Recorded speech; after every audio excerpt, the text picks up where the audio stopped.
أعوذ بالله من الشيطان الرجيم يا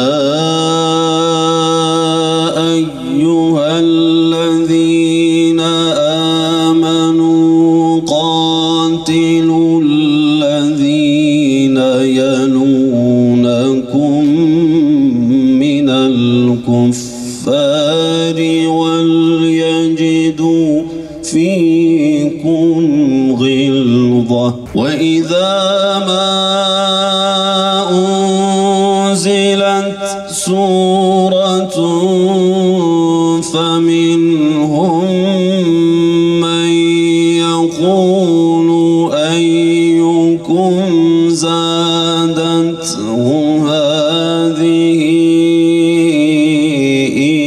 إيمانا وأما الذين في قلوبهم مرض بسم الله الرحمن الرحيم ولا تقولوا لمن يقتل في سبيل الله أموات بل أحياء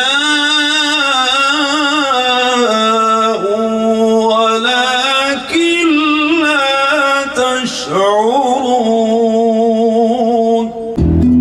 Ey Rabbim, peygamberlerle baş başa konuşacağınız zaman bir kurban verin buyuruyorsun. O sevinç gözyaşlarından bir deniz, ben ise acılardan bir nehirim.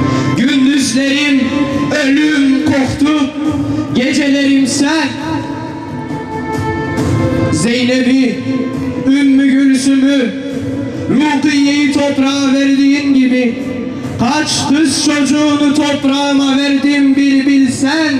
Kubbelerinde feryatlar yankılanan, ağaçları saklayıp seher vaktine onlardan irili ufaklı bu diyarı, Diyarbakır'ı bizlere yurt bırakan, bu coğrafyayı bizlere bir İslam yurdu yapan Rabbimize hamdü senalar olsun. Ve Allah Resulü Aleyhisselatü Vesselam'ın öncülüğünde başlayan o harekat içerisinde ashab-ı kiramın rol aldığı, ashab-ı kiramın içinde bulunduğu o muazzam kadronun hepsine selam olsun. Elbette ki bizim 7 Ekim'den bugüne hiçbir etkinliğimiz, hiçbir programımız Kudüs'süz olmadı, Aksa'sız olmadı ve Gazze'siz olmadı. Bu gece yaşanılan o katliam ve vahşet olmasaydı da biz yine Gazze'yi gündem yapacaktık, yine Kudüs'ü gündem yapacaktık. Dolayısıyla tüm programlarımızda yaptığımız gibi selamların en güzelini bir de Kudüs'ün yiğitlerine, Aksa'nın yiğitlerine, Gazze'nin yiğitlerine gönderiyoruz. Tabii bu vahşetleri sergileyen 7 Ekim'den bugüne başta Siyonist işgal çetesi olmak üzere ve onlara destek veren tüm ülkelere, tüm kitlelere, tüm toplumlara da Rabbimizden lanet diliyoruz. Yaşanan elbette ki büyük bir vahşet, elbette ki moral bozan, elbette ki hüzne boğan olaylar. Fakat bizler bu mücadelenin bir parçasıyız. Zira ümmetin bir ferdiyiz. Dolayısıyla yaşanan bu vahşetler, yaşanan bu katliamlarla beraber etkinliklerimizi de sürdürmeye devam edeceğiz. Zaten dediğim gibi hangi etkinliği yaparsak yapalım gündemimizde her daim Gazze olacaktır. Ama malum bugün 27 Mayıs. Bugün Ahmet'in, Diyarbakır'ın fethedildiği gün. 639 yılında Hazreti Ömer döneminde İyaz bin Ghanem komutasında 8.000 kişilik bir ordu ve 1000 kişiye yakın ashab-ı kiramın içinde olmuş olduğu bir topluluk.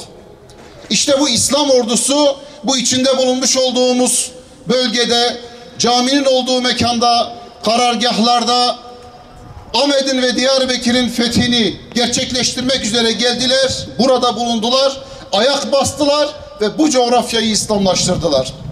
Tabi Allah Resulü Aleyhisselatü Vesselam'ın vefatından sadece 5 yıl sonra Kudüs'ün fethi gerçekleşti. Hazreti Ömer dönemi.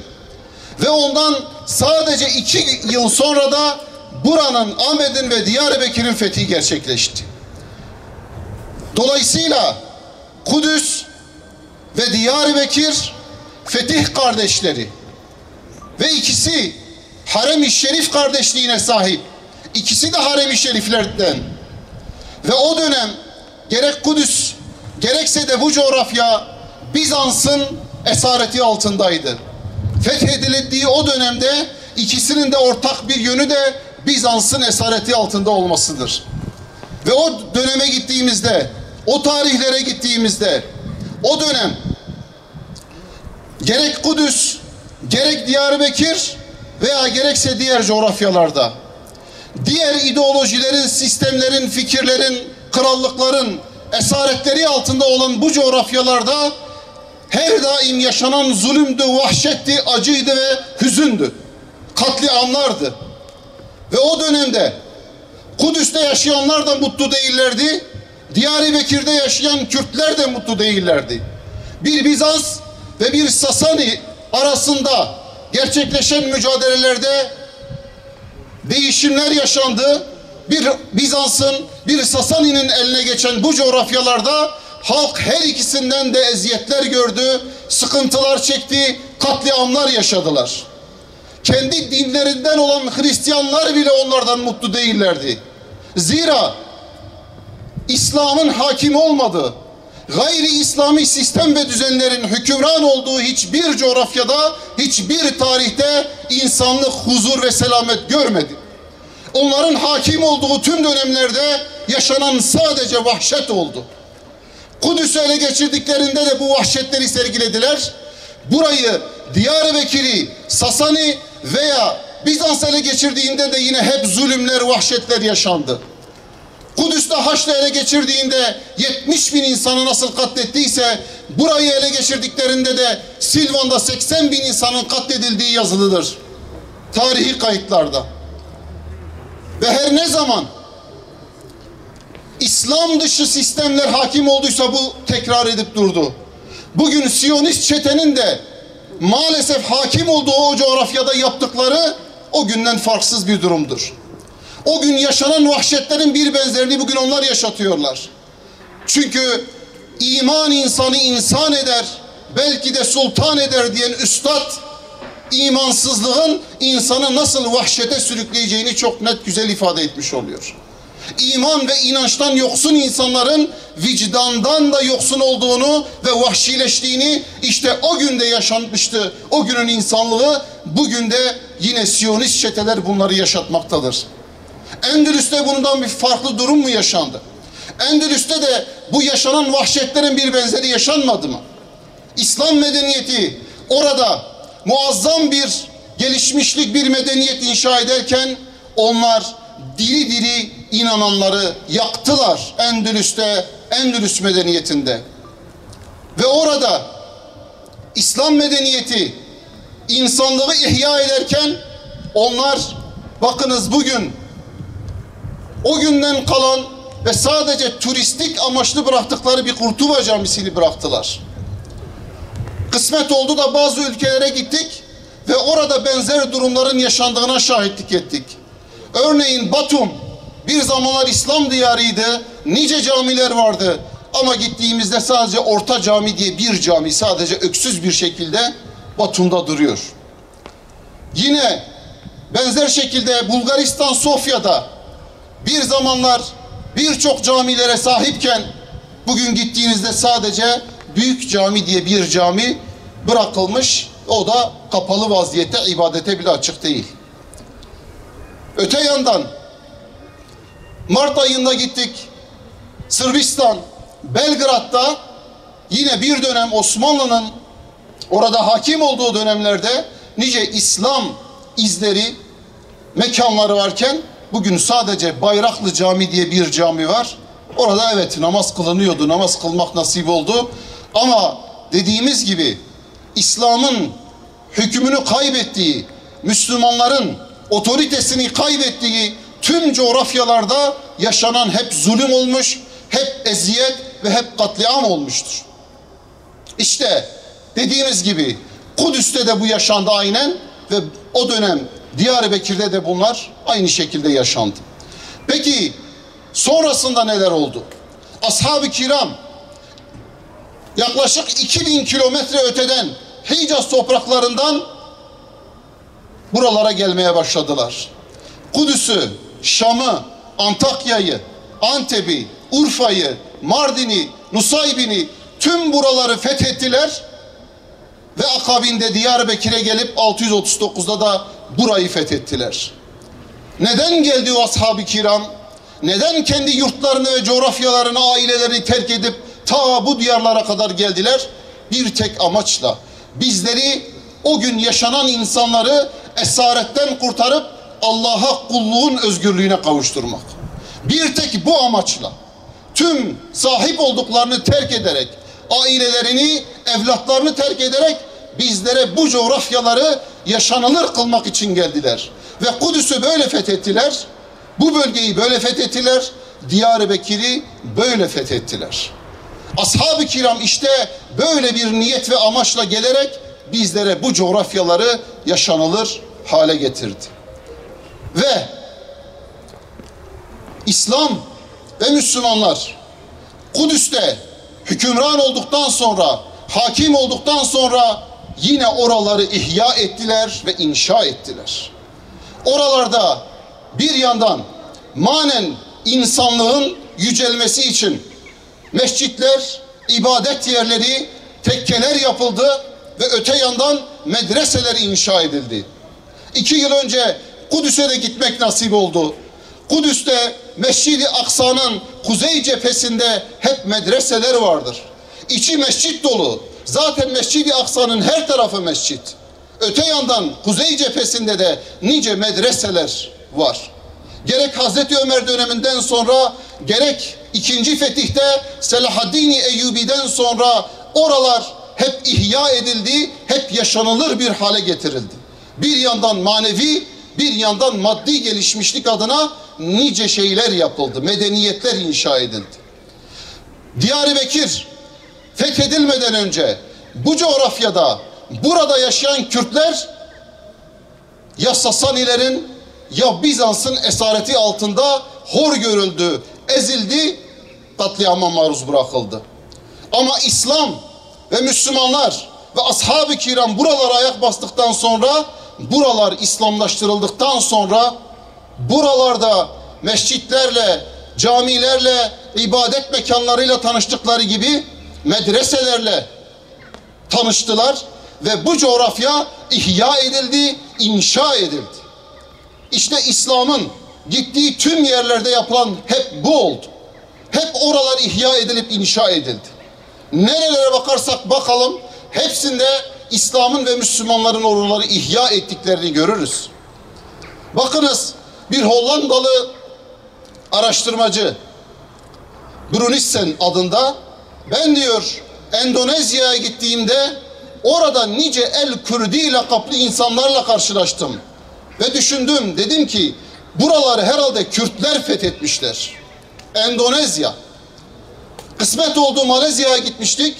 Gittiğimiz camilerde baktık ki hepsi Şafii. Demek ki bu bölgenin, bu coğrafyanın insanları, tüccarları oralara gittiler ve oraları İslamlaştırdılar, Müslüman oldular. Dürüstlükleriyle, ahlak abidesi oluşlarıyla oraları İslamlaştırdılar. İşte Kürtler bu coğrafyada ashab-ı kiramla beraber Müslüman olduktan sonra inanın buralar ihya oldu, Kürtler ihya oldu. Kürtler artık bir millet olarak görünür hale geldiler. Dilleri görünür hale geldiler. Kökenleri, varlıkları görünür hale geldiler. Hem medreselerle hem ibadet mekanlarıyla madden ve manen ihya oldular. Buralardan haram ve fuhşiyatlar giderildi. Buralar ilim meclisleri ve mekanları haline geldi. Ve o dönem Diyarbakır'ın dünyada 5. ilim merkezi haline getirildiği söyleniyor. Ashab-ı kiramın bu coğrafyaları İslamlaştırmasıyla Selahaddin-i Eyyubiler çıktı. O Selahaddin-i Eyyubiler bir daha Kudüs'ün fethini gerçekleştirdiler. Ve tekrar o Kudüs'te 88 yıllık esaret altında yaşayan insanları ve Müslümanları, bakın sadece Müslümanları demiyoruz, Yahudiler de ve diğer bazı Hristiyanlar da o eziyetlerden kurtulmuş oldular Müslümanların oraları fethetmeleriyle beraber. İşte Kürtlerin İslamlaşmasıyla bir Selahaddin-i Eyyubi çıktı ve o Selahaddin-i Eyyubi bugün halen zulüm gören Kudüs'ü o gün özgürlüğüne kavuşturdu. Oraların fethini gerçekleştirdi. Dolayısıyla bazı bedbahtlar maalesef buraların zorla İslamlaştırıldığını, zorla ele geçirildiğini, Kürtlerin ashab-ı kiram tarafından katledildiğini iddia ederek büyük bir yalana imza atıyorlar. Hatta ve hatta o kadar yalanda ileri gidiyorlar ki Hazreti Ömer'in bizzat buraya gelerek Kürtleri katlettiğini söylüyorlar. Ama maalesef bu yalanlar itibar gördü yıllarca. Çünkü gerçekler pek ortaya çıkmadı, anlatılmadı. Bu tür etkinlikler bu açıdan önemlidir. Bunların dile getirilmesi açısından çok çok önemlidir. Zira büyük bir yalan bu. O gün ezilen, hor görülen, katledilen bir Kürt topluluğu varken İslam'la beraber o Kürt toplumu aziz oldu, izzet buldu, şeref buldu. Onların dilleri tanınır oldu. İslami eserlerle o diller korundu. Ama hakikatler ortada, gerçekler ortada. Kürtler de Araplar gibi, Türkler gibi İslam'la izzet buldular. İslam'a her ne zaman sarıldıysa bir toplum, bir ırk, bir etnik unsur, işte o zaman aziz oldu. Araplar da öyle oldu, Türkler de ve Kürtler de. Ama her ne zaman hangi etnik unsur olursa olsun bunu terk ettiler, İslam'dan uzaklaştılar, işte o zaman zelil oldular, o zaman zillete düçar oldular. Evet, işte bugün Kudüs'ün bu yarenleri, Kudüs'ün bu azizleri aynen ashab-ı kiramın o gün gelerek Kudüs'ü özgürlüğüne kavuşturdukları gibi, Diyarbakır'ı özgürlüklerine kavuşturdukları gibi onlar da ümmetin bugün izzeti olan Mescid-i Aksa için bu mücadeleyi veriyorlar. Bizim adımıza veriyorlar. Tüm ümmet adına bu mücadeleyi veriyorlar. Bizler de ümmetin bir ferdiyiz. Onlar orada yaşıyorlar. Oranın özgürlüğüne kavuşması için ashab-ı kiramın bıraktığı mirası devralmışlar ve onlar bu mirası sürdürüyorlar şu anda. Ashab-ı kiram o gün nasıl ki orayı fethetti, İslam yurdu yaptı ve ondan sonra gelen nesiller Selahaddin Eyyubi ve sonrası oranın özgürlüğü için mücadele ettilerse bugün bu azizler, bugün bu yiğitler oranın özgürlüğü için tüm azizlerini, canlarını, evlatlarını, eşlerini, babalarını, kardeşlerini feda etmeye devam ediyorlar. Onlar aziz olanlardır. Onlar şerefli olanlardır. Evet acı ve hüzün, evet katliam dolu bir tablo var karşımızda ama vallahi onlar her halükarda kazananlardır. Her halükarda kazananlardır. Kaybedecek olanlar Siyonist çete ve onların anlayışına sahip olanlardır. Ama bize de düşen bir görev var. Bizler de bu coğrafyada ashab-ı kiramın mirası üzerindeyiz. Diyarbakır'deyiz. Peygamberlerin ayak izinin olduğu, makamlarının olduğu, hatta kabirlerinin olduğu bir mekandayız. Diyarbakır'deyiz. Mekke ve Medine'den sonra en fazla sahabe kabrinin olduğu bir mekandayız, bir coğrafyadayız, bir şehirdeyiz. Diyarbakır'deyiz. Abdestsiz girilmeyen şehir olarak bilinen Evliya Çelebi'nin anlatımıyla bilinen bir şehirdeyiz. Ve yine Diyarbakır'deyiz. Bu Diyarbakır ki ezanları hiçbir zaman susmamış olan bir şehirdir Diyarbakır. İşte bunların tümünü bize miras bırakan ashab-ı kiramdı. Bugün Kudüs ve Mescid-i Aksa yiğitleri nasıl ki ashab-ı kiramın o mirasını devralmış, o mücadeleyi veriyorlarsa bize de düşen bir görev ve bir sorumluluk vardır. Biz de ashab-ı kiramın bize miras bıraktığı bir coğrafyadayız, bir şehirdeyiz. Bize de düşen görevler vardır.